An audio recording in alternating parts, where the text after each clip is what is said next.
Yo. Koy, maraming salamat. Thank you so much. Maraming salamat. Finally, Grabe. na-manifest din natin mga sob si Koy. Oo nga, no? Koy, ang tagal. Siguro, kahit mag-backtrack ka, siguro mga ilang episode na lagi ka namin binabanggit. Correct. Talaga? Correct, Oo, correct. papapansin talaga kami.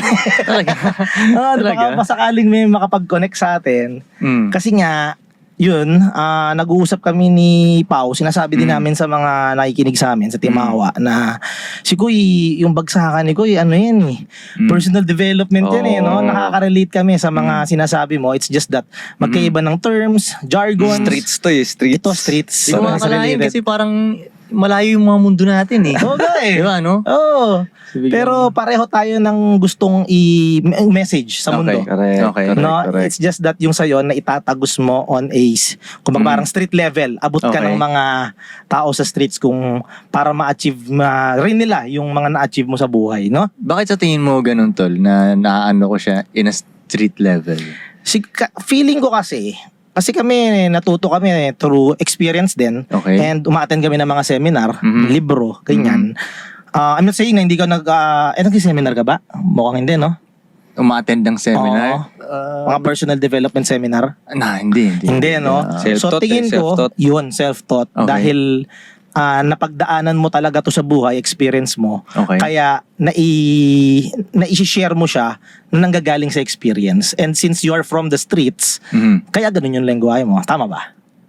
Well, magandang point of view yan sa tingin ko. Oo. Di ko rin nakikita dahil mula sa... Kaya tinatanong ko sa'yo dahil minsan gusto ko rin makaano ng lente ng iba ba? Ang tingin nila papunta dito sa amin. Yun. Ako yun ang tingin ko. Kasi parang ang daming nambabash, no? Tama ba? Ang daming mga hindi...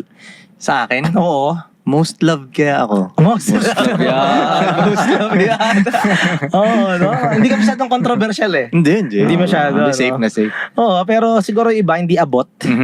At saka, alam mo naman ng mga Pinoy, pagka ang gusto nila niyan, humble, humility, pag sinabi mo sa kanilang, di ba, parang yung believe sa sarili, yun naman yung punto natin eh. Pero Ba't sometimes kaya ganun? nami-misinterpret. Parang sabi mo na Pinoy gusto nila humble, mga ganun. Bakit kaya sa tingin mo ganun ang culture natin? Sa ibang bansa, medyo Correct. hindi ganun eh. Oo. Ano yun eh, boss? Dahil yan sa mga telenovela, lumaki kasi tayo. Sa tingin mo galing yun doon? Oo, sob ka. Ito yung tingin ko talaga malaking Okay. impluensya. Bakit? Ang mga mahihira, ang mga sa telenovela, sinong mga bida, mahirap, mayaman. Oo nga, Mahirap. kadalasan yung mga inaapi doon eh. Inaapi. Ang mga mayayaman, masama ugali. Oo nga. Mas marami pang masama. Ikaw, so, galing ka sa streets. Ngayon, nasa tugatog ka ng karir. O baka hindi pa ito yung peak, pero at least, Yeah. nandun ka, Layo di ba? na. Iba yung mundo mo ngayon. Yeah. Saan mas maraming masama? Sa streets, or sa mahirap, or mayayaman? Sa experience mo. Well, siguro kahit pa rin sa mundo ng mga mayaman, meron pa rin dyan talaga na For sure. masama. Pero pansin ko lang, nung nakalipat na ako dito sa rich neighborhood, Ganda nga Mas- dito eh. Oh. mas kalmado na yung mga tao. Mm. Mas ganun na. Hindi katulad sa, pag dun sa hoods pa, marami dun tao na frustrated pa sila eh. Correct. Kaya minsan, konting ano mo lang, masasapa ka dun dahil ibubuhos lang nila yung frustration nila sa'yo eh. Oo. May nagsabi nga yan sa akin dati, may OG na nagsabi sa akin dati, ang pinaka the best na martial art daw. Kasi di ba pag martial arts, para ma-protect mo yung sarili mo, di ba? Yes. Ang pinaka the best na martial arts daw para sa kanya is lumipat sa rich neighborhood. Okay. Kung gusto mong safety, mas lumipat ka sa rich neighborhood kasi nga mas kalmado na yung mga tao sa paligid mo niyan. Oo, Yun. dito walang, for sure, walang mga kapitbahay ka ritong mga akyat bahay or magdanakaw sa'yo, no? Tsaka yung mga wala. chismisan, hindi siguro dito. Diba? Chismisan, Meron ewan ko din. sa mga housewives dito. Siguro meron din. Meron din. Oo, hindi mo mawawala yung gano'n. Oo, Pero ito ibang kasi level matindi na. kasi paglabas mo, tambay sa tindahan siguro, kumpulan na ng chismisan, di ba? Mas pansin ko lang talaga dito, mas namamansin yung mga tao. Iniisip nila pa sa mga rich neighborhood, di namamansin yung mga tao. Hindi. Hindi. Yung unang ano ko dito, good morning, good afternoon, ganyan talaga yan sila, nag-hayan sila. Yeah. Ganun. Sa mga lugar na pinanggalingan namin, hindi ganun eh.